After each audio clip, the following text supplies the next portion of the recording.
செங்குந்தர் பொறியியல் கல்லூரியில் 24-25ஆம் ஆண்டுக்கான பட்டமளிப்பு விழாவில் கலந்து கொண்டிருக்கிற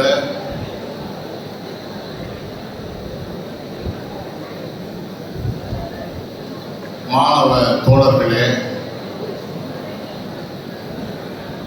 பெருமதிப்புக்குரிய பெற்றோர்களே, ஆசிரியர் பெருமக்களே, உங்களை எல்லாம் ஒருங்கிணைத்திருக்கிற மகத்தான பணியை செய்திருக்கிற ஈரோடு செங்குந்தர் கல்வி நிறுவனத்தின் தலைவர் அண்ணாதுரை அவர்களே, செயலாளர் தங்கராஜ் அவர்களே, பொருளாளர் செந்தில்குமார் அவர்களே, தானாளர் கமலமுருகன் அவர்களே, உதவி தலைவர் APV சுவாமிநாதன் அவர்களே, இணை செயலாளர் தர்மலிங்கம் அவர்களே, இந்த அற்புதமான இந்த குழந்தைகளை வடிவமைத்து நான் 58 வயதாகிறது, 65 வயதிற்குள் 10,000 மாணவர்களை இந்த கல்லூரியில் படித்து வைத்து விட்டுத்தான் ஓய்வு பெறுவேன் என்கிற நம்பிக்கையோடு தெரிவித்திருக்கிற முதல்வர் வெங்கடாச்சலம் அவர்களே, இந்த நிறுவனத்திற்கு நான் வருகை தருவதற்கு காரணமாக இருந்த அன்பு தம்பி வழக்கறிஞர் அருள்முருகன் அவர்களே, நண்பர் பல்லவி பரமசிவம் அவர்களே, முன்னாள் பொருளாளர் கங்காதரன் அவர்களே, உங்கள் அனைவருக்கும் எனது முதற்கு நன்றி கலந்த வணக்கத்தை தெரிவித்துக் கொள்கிறேன். மிக அற்புதமான நிகழ்வு இங்கே நடந்து கொண்டிருக்கிறது. இந்த கல்வி நிறுவனத்திற்கு நான் வருகின்ற போது இந்த கலையரங்கத்துக்கு வருவதற்கு முன்னால் என்னை அழைத்து சென்று லேப் சுற்றி காட்டினார். ஆய்வகத்தை வழக்கமாக கல்லூரிகளில் லேபரேட்டரிஸ் இருக்கும், ஆனால் இந்த கல்லூரியிலே ரிசர்ச் சென்டராக இருக்கிறது என்பதற்காக நான் இந்த கல்லூரி நிர்வாகத்திற்கு பாராட்டை தெரிவிக்கிறேன். அது மட்டுமல்ல, உணர்வு பூர்வமாக உங்கள் தாளாளர் பேசிக் கொண்டிருக்கிற போது தந்தைக்கு உரிய அக்கறையோடு தலைவர் அண்ணாதுரை அவர்கள் சொன்னார், கமலமுருகன் முழு நேரமும் இந்த கல்லூரியை பற்றியே நினைத்துக் கொண்டிருக்கிறார், தனது தொழிலை கூட சரியாக பார்க்கவில்லை என்று சொன்னார். அந்த உழைப்பு தான் இந்த கல்லூரியை உயர்த்தி இருக்கிறது என்பதற்காக நான் கமலக்கண்ணன் அவர்களுக்கு நன்றியும் பாராட்டுக்களையும் தெரிவித்துக் கொள்கிறேன். Education is a manifestation of perfection already in man என்று சுவாமி விவேகானந்தர் என்று சொன்னார். கல்வி என்று சொல்லுவது மனிதர்களுக்கு ஏற்கனவே இருக்கிற பூர்ணத்துவத்தை, மனிதத்துவத்தை அடையாளப்படுத்துவது, ஒழுங்குபடுத்துவதுதான் கல்வி என்று சுவாமி விவேகானந்தர் அவர்கள் சொன்னார். இந்த கல்லூரியை நீங்கள் எல்லாம் இன்றைக்கு பட்டம் வாங்குவதற்காக 4 ஆண்டு காலம் பட்டம் படித்து முடித்து பட்டம் வாங்குவதற்காக வந்திருக்கிறீர்கள். உங்களை நான் இந்த தருணத்தில் உங்களுடைய வாழ்க்கை மகத்தான வெற்றி பெறுகிற வாழ்க்கையாக இருக்கட்டும் என்று உங்கள் எல்லோரையும் நான் வாழ்த்துக்களையும் பாராட்டுக்களையும் தெரிவித்துக்கிறேன். இந்த வாய்ப்பு முதலில் உங்களை பாராட்டுகிறேன். இன்றைக்கு நீங்கள் வந்து உங்கள் மாணவர்களை, பழைய மாணவர்களை, பழைய நண்பர்களை பார்த்து உற்சாகமாக மகிழ்ச்சியாக இந்த அங்கியை அணிந்து கொண்டு மகிழ்ச்சியோடு சிரித்துக் கொண்டிருக்கிறீர்களே, உங்களுடைய வாழ்க்கையிலும் பிறந்த நாள் சொல்லுவார், திருமண நாள் சிலருக்கு மறந்து போகும், சிலர் சொல்லுவார். பொதுவாக ஆண்களில் பலருக்கு திருமண நாள் மறந்து போகும், மனைவியிடம் சண்டையே அப்போதுதான் வரும். திருமண நாள் சொல்லுவார்கள். வாழ்க்கையில் பிறந்த நாள், திருமண நாள் என்று இருக்குமே, ஒவ்வொருவருடைய வாழ்க்கையிலும் சிறந்த நாள் என்று ஒன்று இருக்கும். உங்கள் வாழ்க்கையில் சிறந்த நாள் இன்றைக்கு பட்டம் வாங்குகிற நாள். இந்த நாளில் நீங்கள் எடுக்கிற புகைப்படத்தை மேடையில் எடுத்தாலும் சரி, வெளியே எடுத்தாலும் சரி, உங்கள் வீட்டில் வரவேற்பறையில் நீங்கள் கண்ணாடியில் உங்கள் முகத்தை பார்க்கிற இடத்தில் இந்த உங்கள் புகைப்படத்தை நீங்கள் மாற்றி வையுங்கள். இன்றைக்கு இருந்த இதே மகிழ்ச்சி உங்கள் வாழ்நாளெல்லாம் உங்களுக்கு கிடைக்கும் என்று நான் வாழ்க்கை தெரிவித்துக் கொள்கிறேன். உங்களுக்கு பாராட்டையும் வாழ்த்தையும் தெரிவிக்கிற போது நன்றி சொல்வது முக்கியமானது. பைபிளில் ஒரு வசனம் உண்டு, யாரும் இருக்கிறதோ அவர்களுக்கு அதிகமாக கொடுக்கப்படும், அபரிமிதம் உண்டாகும். நான் சிஎஸ்ஐ மேல்நிலை பள்ளியை படித்த போது இதை படித்தேன். நான் பைபிளை மட்டுமல்ல 10ஆம் வகுப்பிலிருந்து தந்தை பெரியார் புத்தகத்தை படித்து வளர்ந்தவன் நான். யாரிடம் இருக்கிறதோ அவர்களுக்கு அதிகமாக கொடுக்கப்படும், யாரிடம் இல்லையோ அவரிடம் இருப்பதும் பறிக்கப்படும் என்ற வார்த்தையை கேட்டபோது நான் எங்கள் ஆசிரியரிடம் கேட்கிறேன், சார் பூஸ்வாத்தனமாக இருக்கிறது, இருப்பவனுக்கு கொடுக்கப்படும், இல்லாதவனும் இருப்பதும் பறிக்கப்படும் என்று இருக்கிறது என்று கேட்டபோது ஆசிரியர் சொன்னார், அது நன்றியை சொல்கிறது.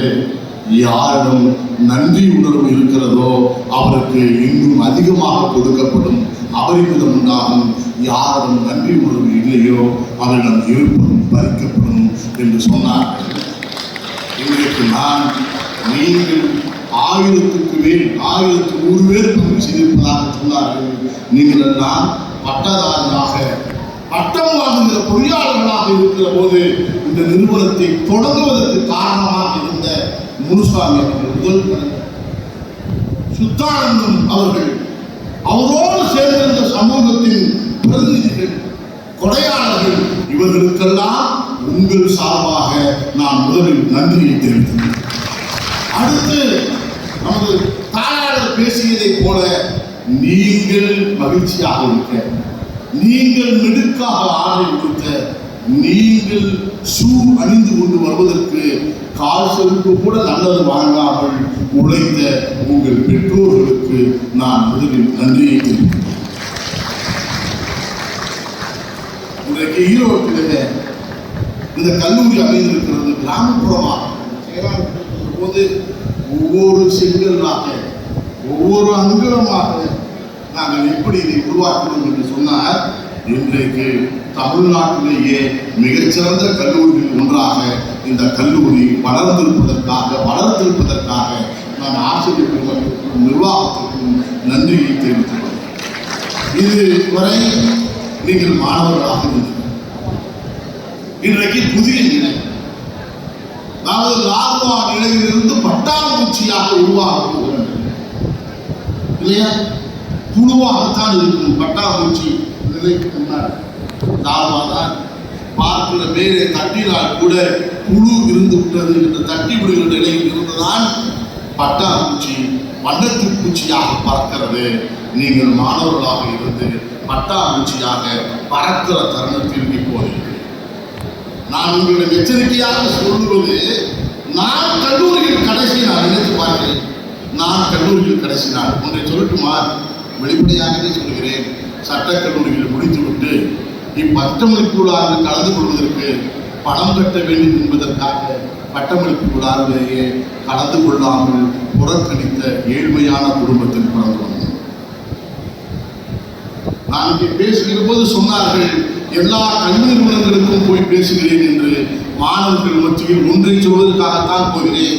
இங்கே முதல் வரிசையிலிருந்து கடைசி வரிசையில் இருப்பவர்களில் யார் உங்களிலேயே ஏழை என்று நினைக்கிறீர்களோ அவர்களை விட ஏழ்மையான குடும்பத்தில் பிறந்தவன் நான். படித்ததால் நீதிபதி ஆனேன் என்பதை சொல்லுவதற்காகத்தான். பெருந்துறையில் சார்பு நீதிபதியாக இருந்தேன்.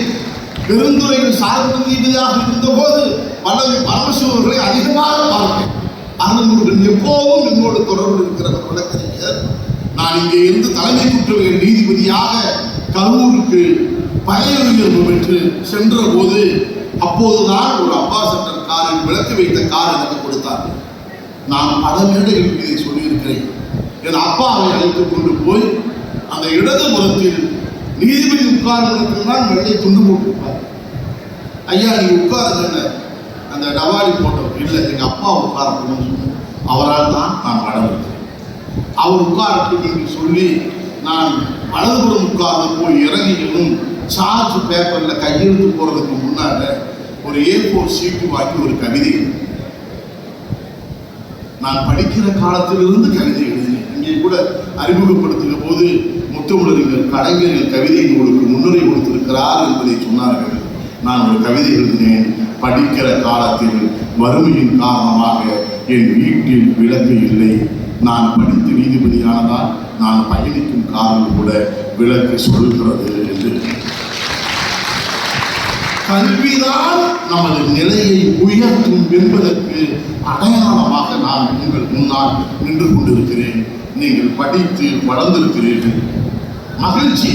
பள்ளி மாணவர் என்று சொல்லுவது, ஆரம்ப கல்வி என்று சொல்லுவது நம்முடைய அண்மை பள்ளியாக பக்கத்தில் உறவினர் டெய்லி சந்திக்கிற மாமா, மச்சா, சித்தப்பா, பெரிய பையன் கூட படிக்கிற வாய்ப்பு இருக்கு. 1 முதல் 5 வரை. உயர்நிலை பள்ளிக்கு போகிற போது புதிய நண்பர்களை பார்ப்போம். கல்லூரி என்று வருகிற போது தமிழ்நாடு முழுவதும் இருந்து வந்தவர்கள், ஏன் வெளி மாநிலங்களிலிருந்து கூட வந்தவர்கள் நீங்கள் படிக்கிற வாய்ப்பு இருக்கும். ஒரே ஒரு வார்த்தை சொல்லிக் கொள்கிறேன், யார் நல்ல நண்பர்களை பெறுகிறார்களோ அவர்கள் வாழ்க்கையில் தோற்கவே மாட்டார்கள். உங்களுடைய வாழ்க்கை முழுவதும் உடன் வருகிறவர்கள் நண்பர் கல்லூரியில் படிக்கும்படியாகத்தான் இருப்பார். நான் மாவட்ட நீதிபதியாக உயர்ந்து என்னை வரவேற்பதற்காக காவல்துறையில் நின்றாலும் கூட மாடா சீக்கிரம் மசமசன்னு பேசுறாரு சொல்ற உரிமை என்னோடு பள்ளியிலும் கல்லூரியிலும் படித்த நண்பர்களுக்கு தான் இருக்கும். எனவே எந்த நிலைக்கு போனாலும் உங்களோடு படித்த நண்பர்களை மறந்து விடாதீர்கள். அவர்கள் தான் நீங்கள் ஈட்டிய முதல் சொத்து என்பதை நினைக்கிறார்கள். அதே போல உங்களை உருவாக்கிய பேராசிரியர்கள், இந்த கல்வி நிறுவனம் ஒவ்வொன்றுக்கும் நீங்கள் நன்றி உள்ளவர்களாக எப்போதும் இருக்கிறீர்கள். நான் உங்களுக்கு பாராட்டுக்களை சொல்லிக்கொண்டே போவதற்கோடு சேர்த்து கொஞ்சம் நான் சில வார்த்தைகளையும் சொல்ல வேண்டும் என்று ஆசைப்படுகிறேன். அதாவது பொறியாளர் என்று சொன்னால் நான் உங்களிடம் கேட்கிறேன், ஒரே ஒரு கேள்வி நான் ஒரு கேள்வி கேட்கிறேன். 2 கேள்வி கேட்கறத நான் இருக்கேன். கூட்டத்தில் கோயில் தான் போடக்கூடாது. யாராவது பதில் சொல்லணும்னு இருந்தா கை தூக்கணும். நான் உங்களை கூப்பிடுறேன். அவர்களுக்கு பரிசு தருவதற்காகவும் காட்டுறேன். 100 ரூபா கொடுத்துடலாமா? கொடுத்துறேன். அதுக்கு முன்னாடி பொறியாளர் என்று சொல்லுவது, அவர் சொன்னார் பார்த்தீங்களா, பொறியாளர் என்று சொல்லுபவன் கனவு காண தெரிந்தவனாக இருக்கிறான். பொறியாளர் என்று சொல்லுபவன் கற்பனை உள்ளவனாக இருக்கிறான். கவிஞனுக்கு மட்டும்தான் கற்பனை என்று நினைக்காதீர்கள். இந்த மிகப்பெரிய அரங்கம், மிகப்பெரிய கட்டிடம், மிகப்பெரிய பாலங்கள் எல்லாம் ஒரு பொறியாளரின் கற்பனையில் உருவாக்குகிறார். ஒரு பென்சில் வைத்து அவன் முதலாக வரைய தொடங்குகிற கற்பனைகள் இருந்துதான் மிகப்பெரிய கட்டுமானங்கள் உருவாகிறது. நீங்கள் ஒன்றை சொல்லுகிறேன், நீங்கள் ஒரு விஷயம் என்னன்னா,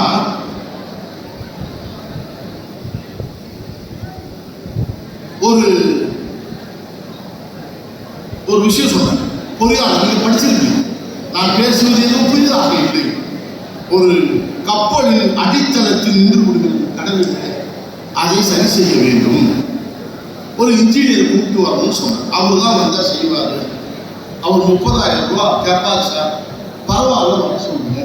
நீங்கள் படிச்சிருப்பீங்கல்ல, இன்ஜினியர்ஸுக்கு என்ன வேல்யூ, அதுக்கு என்ன எல்லாம் புரிய. அவர் நேராக வந்தால் சுற்றி பார்த்தா, ஒரு சுத்திகளை எடுத்தால், ஒரு ஓரத்தில் 2 தட்டு தட்டினா ஸ்டார்ட் பண்ணுங்க போயிடும். ஸ்டார்ட் பண்ணிச்சு. போனதுக்கு பிறகு 30,000 ரூபா பில்லு அனுப்பி. சார் ஒரு சுத்தியில் 2 தட்டு தட்டுறதுக்கு 30,000 ரூபா பில்லான்னு கேட்டார்.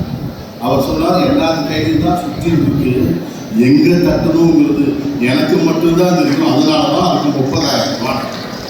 அப்போ அது வாங்கணும்னு சொன்னா அதற்கான தகுதியை நாம் வளர்த்தி கொள்ள வேண்டும். ஒன்னொன்னு படிச்சிருப்பீங்க, ஒரு ஐஸ் கட்டி ஒரு இடத்துல ஒரு குழுக்கு கீழ் ஒரு இன்ச்சில கீழே இறக்கணும். அப்ப கிரேடெல்லாம் வரல, அது எப்படி இறக்கணும்னு கேட்டார். ஒருத்தர் வந்தார், நான் இறக்குறேன், எவ்வளவு ஃபீஸ், சொன்ன ஃபீஸை கொடுத்துருங்க. எல்லாம் வந்ததுக்கு பிறகு சொன்னா ஒரு ஐஸ் கட்டியை கொண்டு வாங்க. ஒரு பெரிய ஐஸ் கட்டி வைங்க, அந்த இன்ஜினை கொண்டு நகைச்சி மேலே வைங்க. அந்த ஐஸ் கரைய பக்கத்தில் ஒரு மோட்டரை வச்சு தண்ணியை தூக்குங்க. ஐஸ் கீழே பொருள் போயிடும், நீங்கள் ஃபிட் பண்ணிக்கீங்கன்னு சொல்லுங்க. இது பார்க்குற எல்லாத்துக்கும் தெரியாது இல்லையா?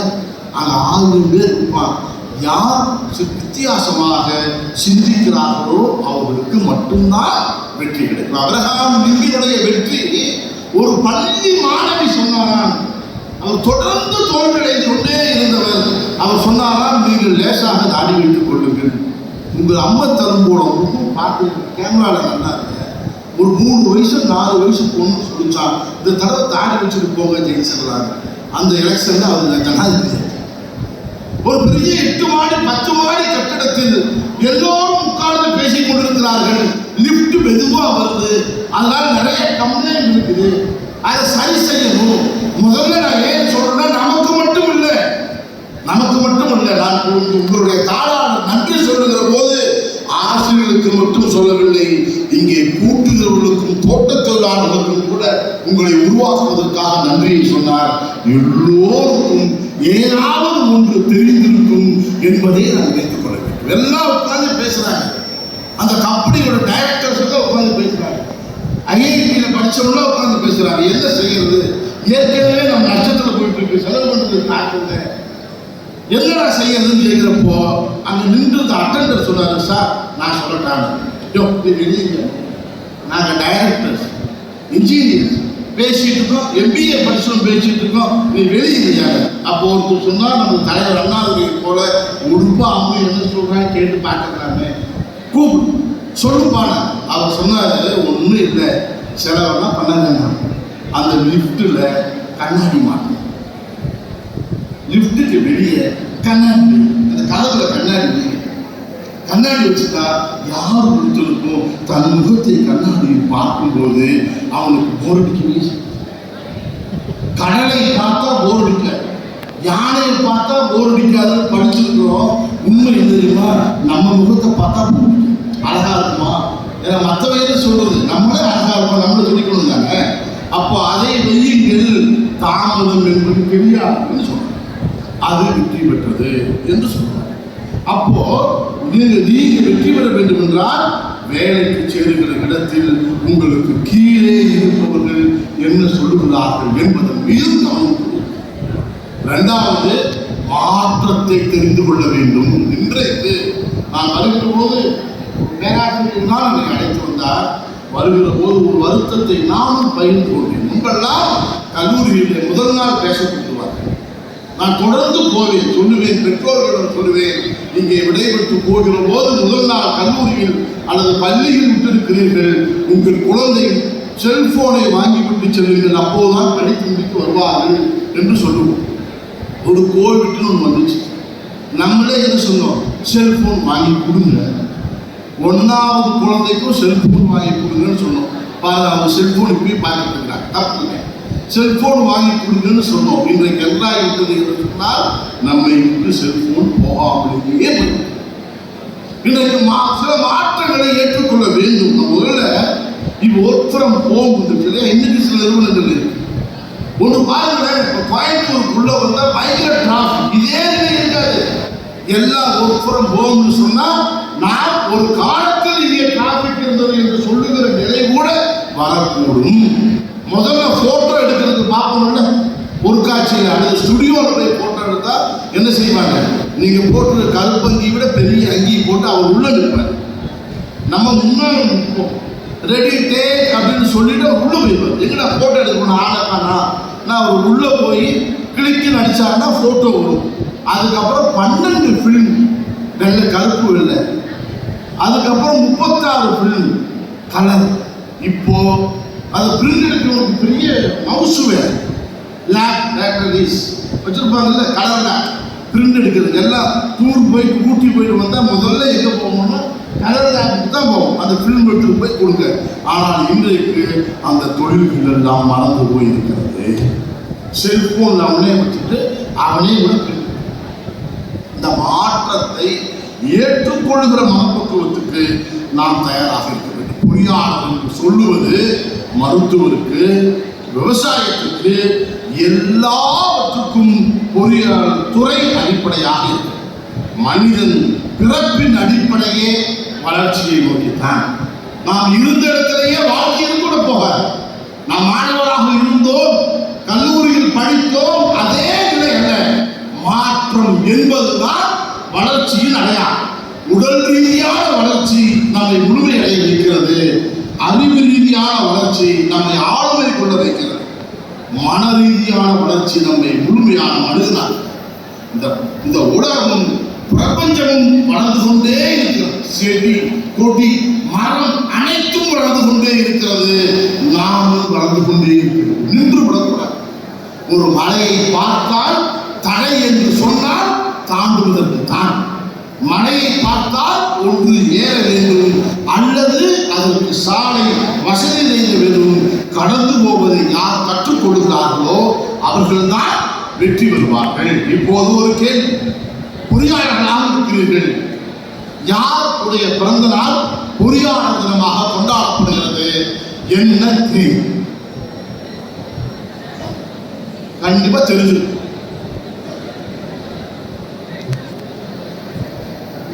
யாராவது ஒருத்தர்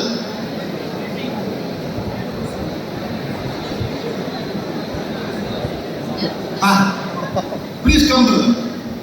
அது நீங்க தான் தாடி வச்சுருக்கிறதா? படிச்சு முடிச்சாலும் கேள்வி கேட்கிறாருன்னு சொல்லக்கூடாது. வா.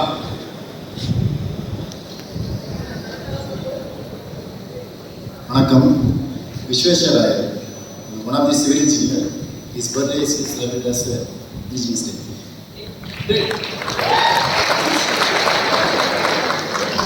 Little bit tentative, not clear. August 15th, I think so. Right. இப்போ நான் 200 ரூபா கொடுத்துட்றேன். பாதெல்லாம் ஆன்சர் சொன்னார். கரெக்டா? 200 ரூபா. இந்த வாழ்த்து.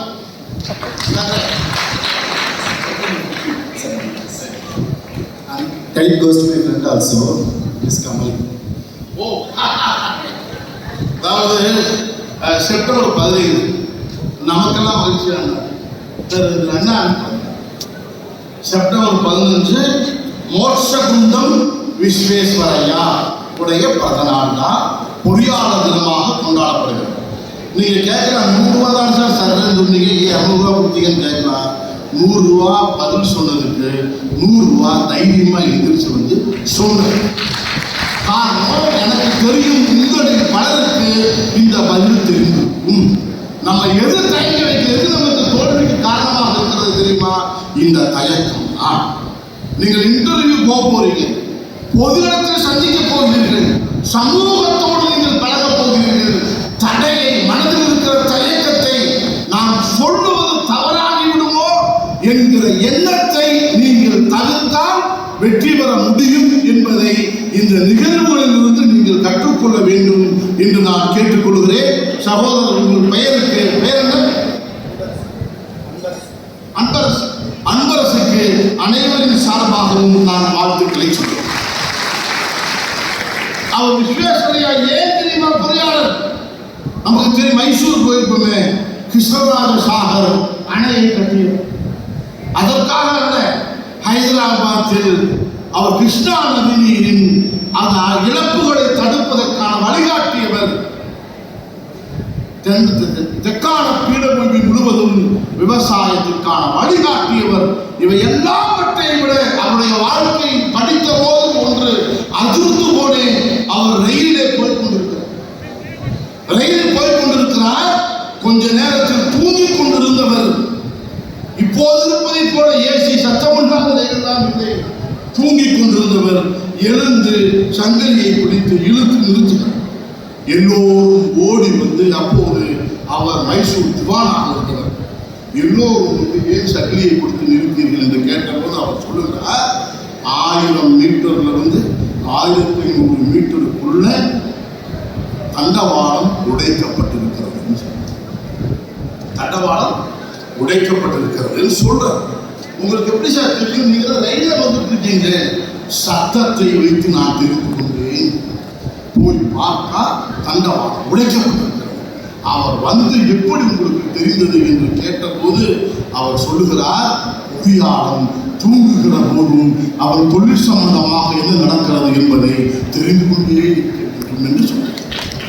அதற்காகவும் சேர்த்துத்தான் அவருடைய பிறந்த நாளை பொறியாளர் தினமாக நாம் கொண்டாடுகிறோம். அந்த விழிப்புணர்வு உறங்கும் போதும் நமக்கு தெரியும். ஒன்று இல்லை, ஈரோடு மாவட்டம், பழைய கோவை மாவட்டம் தான். அதே கோவை மாவட்டம் தான். நான் ஒரு முறை உச்ச நீதிமன்றத்தில் நான் போபால ட்ரைனிங் போறப்போ ஜஸ்டிஸ் ஆர்.வி. ரவீந்திரன் நம்ம வேலூர்காரர் தான். பெங்களூர்ல பிறந்து பெங்களூரில் வளர்ந்து அங்கே வளர்ந்து அவர் உச்ச நீதிமன்ற நீதிபதியாக இருந்தவர் சொல்லுவார், நம்மெல்லாம் பெங்களூர்ல இருந்து பாலக்காடு போனோம்னா 2 டிஸ்ட்ரிக்ட், சேலம் ஒசூர் பார்த்தா சேலம், நம்ம காவிரி ஆறு வரைக்கும் சேலம் டிஸ்ட்ரிக்ட் தாண்டினா கோயம்புத்தூர் டிஸ்ட்ரிக்ட் சொல்லுவார். இப்போ 7 டிஸ்ட்ரிக்ட் இருக்கு இல்லையா? இந்த பிஏபி கால்வாய் இருக்கிறது பொறியாளர்களுடைய கொடுத்த பொக்கிஷம் தான். காமராஜர் இருந்தபோது எல்லோரும் கடினம், மழையை குறைந்து கொண்டு தண்ணீர் வருவது கடினம். நீங்கள் பொறியாளர் என்று சொல்லும் போது நீங்கள் காலரை உயர்த்தி கொள்ள வேண்டும் என்பதற்காக சொல்கிறேன். யாரால் முடியாது என்று சொன்னதை முடித்து காட்டியது பிஏபி கால்வாய் 1957. அது மட்டுமல்ல, அவர் விஸ்வேஸ்வரையா 101 வருஷம் வரைக்கும் நாம் எப்படி வாழ வேண்டும் என்பதற்கு அவர் சொன்னார். 65 ஆண்டுகள் உங்களுடைய முதல்வர் இப்படியே பணியாற்றி கொண்டார். விஸ்வேஸ்வரையாவை போல் 100 ஆண்டு காலம் அவர் வாழ வேண்டும் என்று நான் வாழ்த்தேன். காரணம் அவருக்கு சொல்றாங்க, 101 வருஷம் பிறந்தநாள் கொண்டாடுறாங்க. அவருக்கு போய் கேட்கிறாங்க, எப்படி இருந்தீங்க? மரணம் என்னை தேடி வீட்டுக்கு வரும்போதெல்லாம் நான் வெளியில் இருப்பேன். மரணம் என்னை தேடி வீட்டுக்கு வரும்போதெல்லாம் நான் வெளியில் ஏதாவது வேலை சொல்லி கொண்டிருப்பேன். அது வீட்டுக்கு உள்ளே என்று சொல்லி போய்விடும். அதனால் தான் 101 ஆண்டுகள் உயிரோடு இருந்தேன். என்ன அர்த்தம்னா, யார் உலகத்துக்கு பொது சமூகத்துக்கு பிறருக்கு தொண்டாற்றுகிறார்களோ அவர்களுக்கு நீண்ட ஆயுள் கிடைக்கும் என்பதன் அடையாளம். அதே போல பொறியாளர்களின் அரசர், எத்தனையோ அரசர்கள் இருப்பார். பொறியாளர்களின் அரசர் யார் சொல்லுங்க? ஒரு ராஜா. இந்தியாவில் ஆண்டவர்கள் பொறியாளர்களின் அரசர் என்ற பெயர் ஒருவர் யார்? எல்லா வெளிநாட்டுக்காரங்க அங்கே உட்கார்ந்து போட்டோ எடுப்பாங்க.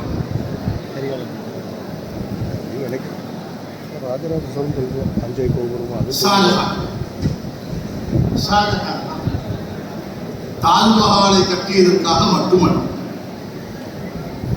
செங்கோட்டை பிரதமர் கொடியேற்றுகிற செங்கோட்டையை கட்டியதற்காக மட்டுமல்ல, அதையும் தாண்டி ஜும்மா மசூதி கட்டியதற்காகவும் அல்ல. அந்த காலத்தில் 1627 டெல்லியிலிருந்து கல்கத்தாவுக்கு 1500 மைல் கிராண்ட் ட்ரங்க் ரோட்டை அவர்தான் வடிவமைத்தார். அதையும்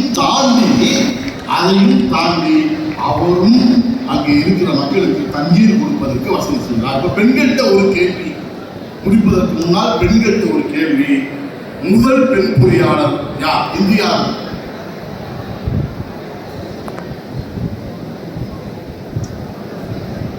₹500 தர பரிசு.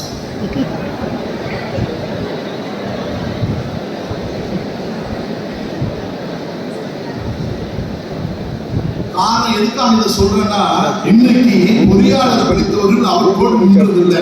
நீங்க IAS அகாடமி கூட உங்க காலேஜில் வச்சிருக்காங்க.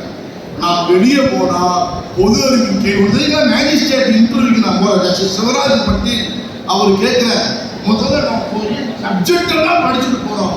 எங்கிருந்து வர்ற? கோயம்புத்தூர். எந்த யூனிவர்சிட்டியில் படிச்ச? பாரதியார் யூனிவர்சிட்டி. பாரதியார் கவிதை சொல்லுங்க. அவருக்கு தமிழ் தெரியாது.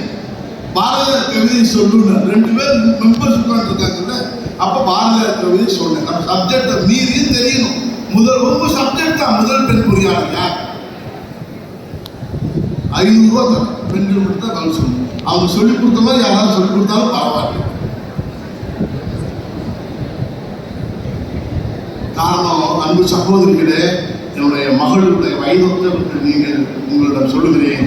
அவரை சொல்லுவதற்கு காரணம் ஒரு வரலாறு. 15 வயதில் திருமணம் செய்து கொடுத்தார். 17 வயதில் ஒரு குழந்தை பிறந்தது.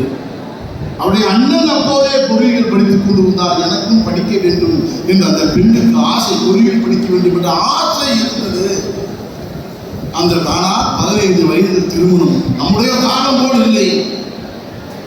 17 வயதில் 1939 ஒரு பெண் குழந்தை பிறந்தது. கணவர் 4 மாதத்தில் இறந்து போனார். இப்போதல்ல, 1937 39 இறந்து போனார். வாழ்க்கை முடிந்ததாக எல்லோரும் சொன்ன நேரத்தில் அவர் அப்பாவிடம் கேட்கிறார், அப்பா எனக்கு இப்போதாவது படிக்க வாய்ப்பு. நான் படிக்க வேண்டும் என்று ஆசைப்பட்ட போது எனக்கு வேண்டாம் என்று சொல்லி திருமணம் செய்து வைத்தீர்கள். இயற்கை என் கணவரை ஒரு குழந்தை பெண் குழந்தை விட்டு பிரிந்து விட்டது. நான் இப்போதாவது படிக்க வேண்டும் என்று சொன்னார். அவருடைய தந்தை அப்போது கிண்டியில் இருக்கிற பொறியியல் கல்வி, நம்ம பொறியியல் கல்வி தந்தை சுப்பாராவ் என்பவர் அப்போது இருந்த முதல்வர் சாக்கோட்ட போய் எல்லாம் ஆண்கள் மட்டும்தான் என் மகளை கல்லூரியில் சேர்த்துக் கொள்கிறேன். விதி மீறல் இருந்தாலும் சேர்த்துக் கொள்கிறேன் என்று சேர்த்துக் கொண்டார். அந்த பெண்ணின் பெயர் ஐயல சோமையாஜுரு லலிதா என்ற லலிதா என்கிற பெயரை நீங்கள் கேட்டீர்கள். அவர் வெறும் பொறியாளர், முதல் பொறியாளர். அவர் சேர்ந்ததை பார்த்து 2 பெண்கள் சேர்ந்தார். அடுத்த ஆண்டு 1944 ஒரு வருஷம் கம்மியா பண்ணி அந்த 2 பொண்ணுக்கும் சேர்த்து டிகிரி கான்வெகேஷன் கொடுத்து போறாங்க. அந்த பெண் பொறியாளரான வந்த அந்த பெண்ணால் முதலாக பக்ரானங்கள் திட்டம் அணைக்கட்டு, இந்தியாவில் பெரிய அணைக்கட்டு பக்ரானங்கள் இருக்கிறதே, அதனுடைய ஜெனரேட்டரை வடிவமைத்தவர் லலிதா என்ற முதல் பெண் பொறியாளர் என்பதை பெண்களுக்கு ஏதோ படிச்சோம் வீட்டில் இருக்க போறோம், படிச்சோம் மாப்பிள்ளை வாங்க போறோம், படிச்சோம் ஏதாவது ஒரு இடத்துல போய் உட்கார போறோம்ன்றதுக்காக இருக்காதீங்க. நீங்கள் ஒவ்வொருவரும் சாதிக்க பிறந்தவர்கள் என்பதை உங்கள் எண்ணத்தில் நிறுத்திக் கொள்ளுங்கள். அப்போ ஒவ்வொருவரும் நாம் பார்க்கிறோமே, அந்த பெண்கள் லீமா ஜார்ஜ் என்கிற பெண் அவரோடு படித்தவர், ஹிந்தியில் படித்தவர். அவர்தான் கேரளாவில் நீண்ட நாள் அரசு பிடபிள்யூடியோட இன்ஜினியராக இருந்தார். இவையெல்லாம் உங்களுக்கு சொல்லு காரணம். பொறியாளர்கள் தான் மதுரையில் பிறந்து கூகுள் நிறுவனத்தின் தலைமை நிர்வாகியாக இருக்கிற சுந்தர் பிச்சை பொறியாளர் தான். ஹைதராபாத்தில் பிறந்து மைக்ரோசாப்டின் நிர்வாகியாக இருக்கிற சீஃப் கம்ப்யூட்டிங் என்பதை கண்டுபிடித்த சத்யா நாத்தல்லா என்பவர் பொறியாளர் தான். ரகுராம் ராஜன், அரவிந்த் சுப்பிரமணியம் தன்னுடைய மனைவியிட்ட 10,000 ரூபாய் கடன் வாங்கி 1981 நிறுவனம் தொடங்கி இப்போ மிகப்பெரிய உலகத்தின் கோடீஸ்வரராக இருக்கிற இன்ஃபோசிஸ் நாராயணமூர்த்தி பொறியாளர் தான். இது எல்லாவற்றுக்கும் மேலாக ஒருவர் எளிமையான குடும்பத்தில் பிறந்தவர், மதிக்காத ஒரு இடத்தில் ராமேஸ்வர தீவில் பிறந்தவர். படிப்பதற்கு அவருடைய அக்காவின் அடையில் கலந்ததால் சென்ட் ஜோசப் கல்லூரியில் சேர முடியும். அதுவரைக்கும் வீட்டில் எம்பி சாப்பிட்டவர். இங்கே உங்களுடைய தானாரோ செயலாளரோ பேசுகிற போது எம்பி வாரத்துக்கு 3 நாள் போடுறாங்க. நாங்கள் எனக்கு அப்படி நம்மளாம் படிக்கிறதுக்கு ஒரு வாய்ப்பு கிடைக்காம போயிடுச்சே நினைச்சேன். அப்படியாவது ஆனால் அப்துல் கலாம் அதுவரைக்கும் எம்பி சாப்பிட்டு கொண்டிருந்தவர். சென்ட் ஜோசப் கல்லூரியில் என்வி மெஸ் பில் அதிகம் என்பதால் சைவம் பில்லாக சேர்ந்து வாழ்க்கை முழுவதும் சைவமாக வாழ்ந்தார். அவர்தான் அணு ஆயுத விஞ்ஞானியாக, பாதுகாப்புத்துறையின் ஆலோசகராக, விண்வெளி விஞ்ஞானியாக வாழ்ந்து கடைசியில் ஜனாதிபதியாகவும் மக்கள் ஜனாதிபதியாகவும் இருந்து ஓய்வு பெற்றவர் பொறியாளர் என்பதை நீங்கள் நினைத்துக் கொள்ள வேண்டும். இதை உங்களுக்கு சொல்வதற்கு காரணம், நீங்கள் பொறியியல் படித்து பட்டம் பெறுவது 10ஓடு 1 11ஆக அல்ல, ஒவ்வொருவருக்கும் தனியான திறமை இருக்கும். அதை வளர்த்துக் கொள்ளும். ஒருத்தர் இருந்தா இங்கிருந்து வெங்காயம் விற்காம போகுது, கப்பலை ஏற்றி இன்னொரு ஊருக்கு விற்கலான்னு போறான், தரை தட்டி நின்றுது வெங்காயம். நான் யூடியூப்ல தான் பார்த்தேன், தரை தட்டி நின்றுது வெங்காயம். அங்க போனோம்னா அந்த மன்னர் வந்தா சாப்பிட்டா ருசியாக இருக்கிறது, எவ்வளவு பணம்னு கேட்டார். உங்கள் ஊரிலேயே நாட்டிலேயே எது விலை உயர்ந்ததோ அதை எடைக்கு எடை கொடுக்கணும். அவன் கொண்டு வந்து எடைக்கு எடை தங்கத்தை கொடுத்துட்டு வெங்காயத்தை கூட வாங்கிட்டு அவன் நேரம் ஊருக்கு போறான். இந்த மாதிரி சம்பவம் நடந்துச்சுன்னா அடுத்த நாள் கொடுத்தேன், வெள்ளை பூண்ட கப்பல் நிறைய ஏற்றிருக்கேன், தர தட்ட இவனா போய் நின்னான். மன்னர் வந்த பூண்டு சமைச்சு சாப்பிட்டார், நல்லா இருந்துச்சு, என்ன வேணும்னு கேட்டார். உங்கள் ஊர்லேயே எது விலை உயர்ந்ததோ அதை எனக்கு தாருங்கள். அவங்க விலை உயர்ந்து ஒன்று வாங்கி வச்சிருக்காரு. எது? வெங்காயத்தை கொடுத்து அனுப்பிச்சு விட்டாரு. வெங்காயத்தை தூக்கிட்டு ஊருக்கு வந்தான். இது எதுக்குன்னா, ஒருத்தர் செய்வது அவருக்கு வெற்றி பெறும், அவருடைய வழி நமக்கு வெற்றி பெறாது. அவருடைய வழி நமக்கு வெற்றி பெறாது. ஒவ்வொருவருக்கும் தனித்தனியான வாழ்க்கை இருப்பதை போலவே தனித்தனியான வழியும் நாம் போக வேண்டும். இன்று முதல் உங்களுடைய வாழ்க்கை பிரகாசமாக இருக்க போகிறது என்று நீங்கள் நம்பும். உங்கள் மாறுதலுக்கு இன்னும் உங்கள் மாற்றத்துக்கும் வெற்றிக்கும் வாய்ப்பு இருக்கிறது என்று நீங்கள் நம்புங்கள். வாழ்க்கை என்பது, வெற்றி என்பது மனதை நான் யார் வெற்றி பெற வேண்டும் என்று நினைக்கிறார்களோ அவர்கள் வெற்றி பெறுவார்கள். காலை எழுந்ததும் கண்ணாடி முன்பு நின்று முதலில் செய்யும். தனியாக பைத்தியக்காரன் யார் நினைத்தாலும் பரவாயில்லை, முதலில் உன்னை பார்த்து நீ சிரி, இல்லாவிட்டால் மற்றவர்கள் உன்னை பார்த்து சிரிக்க நினைக்குவார். நாம் என்னால் முடியும், என்னால் முடியும். இந்த நாள் வாய்ப்புகள் நிறைந்த நாள், இந்த நாள் மகிழ்ச்சியான நாள். இந்த நாள் நான் நினைத்ததை எல்லாம் அடைய போகிற வாய்ப்புகளை எனக்கு தரப்போகிறது என்று நம்புங்கள். எதையும் தள்ளி போறாங்க. தயவு செய்து உங்களுடைய வாழ்க்கைக்கு ஒரு சகோதரனாக சொல்வது, எதையும் தள்ளி போடாதீர்கள். வாய்ப்புகள் திரும்ப கிடைக்காது. பலசாலியாக இருங்கள், ரவுடியாக இருக்க, அன்பானவராக இருங்கள், ஏமாளியாக இருக்க, துணிவோடு இருங்கள். எதை எடுத்தாலும் சண்டைக்கு போடுங்க, வெற்றி சண்டைக்கு போனார்கள். பெருமையோடு உண்மை நினைத்து முதலில் நீ பெருமை கொள். ஆனால் தலைக்கிறம் நம்மை வராமல் பார்க்க. இதையெல்லாம் நீ வாழ்க்கையில் தொடர்ந்து போகிற போது, நான் உங்களுக்கு நீங்களே ஒரு சிறிய வெற்றி அடைந்தால் கூட, இன்றைய நாளில் நினைத்ததை நாம் சாதிக்காமல் போயிருக்கலாம். ஒரு சின்ன வெற்றி நமக்கு வந்தால் வேறு யாரும் பாராட்ட வரமாட்டார்கள், நமக்கு நாமே பாராட்ட. உனக்கு நீயே, எனக்கு நானே தோல்வி தட்டி சபாஷ் செய்வது. கைதட்டு சொன்னார்களே, கைதட்டுகிற பழக்கம் எப்போது வந்தது என்று சொன்னால், அரசன் மட்டும் அமர்ந்து நாடகம் முடித்து வந்ததும் அந்த கலைஞருக்கு தோல்வியை தட்டி. அதற்கு பிறகு 4 பேர் பார்த்தார்கள், தோல்வி தட்டினார்கள். 4000 பேர் உட்கார்ந்து தோல்வி தட்டினார். என்ன ஆவான்? அப்போதுதான் கைதட்டு பழக்கம். அப்போ இந்த பழக்கமே பாராட்டுவதற்கு. நான் கடைசியாக உங்களுக்கு பாராட்டுங்கள். உங்களால் முடிந்ததை மற்றவர்களுக்கு செய்யுங்கள். கடைசியாக ஒரு வார்த்தை, your thoughts are filled with positivity, your life is plenty with pride. யார் நம்புகிறீர்களோ அவர்களுக்கு வாழ்க்கை உண்டு. நான் முடிக்கிற போது ஒரே ஒரு கவிதையை சொல்லி முடிக்கிறேன். பாவேந்தர் பாரதிதாசன் அவர்கள் சொன்ன இந்த தமிழ்நாட்டு மக்களை எப்படி நேசித்தார் என்பது அந்த கவிதையில் வருகிறது. என்னதும் தமிழ்நாட்டிற்கு எல்லோரும் கல்வி கற்றார். எல்லோரும் தமிழ்நாட்டிற்கு எல்லோரும் கல்வி கற்று பண்டரும் கலை ஞானத்தால் மட்டும் பத்தாது. ஞானம் இருந்தால் போதுமா? பராக்கிரமத்தால், உடல் பலத்தோடு ரெண்டும் இருந்தால் போதாது. பராக்கிரமத்தால், அன்பால், இமயமலை போல் ஓங்கிடும் கீர்த்தி எய்தி இது பெற்றா போதுமா? பாரதிதாசன் சொல்றார், இமயமலை போல் ஓங்கிடும் கீர்த்தி எய்தினால் பத்தாது. கீர்த்தி எய்தி இன்புற்றார் என்று உலகத்தார் பிறர் நற்றோ இயம்பிட கேட்டல் என்னாலோ என்று பாரதிதாசன் பாடினார்.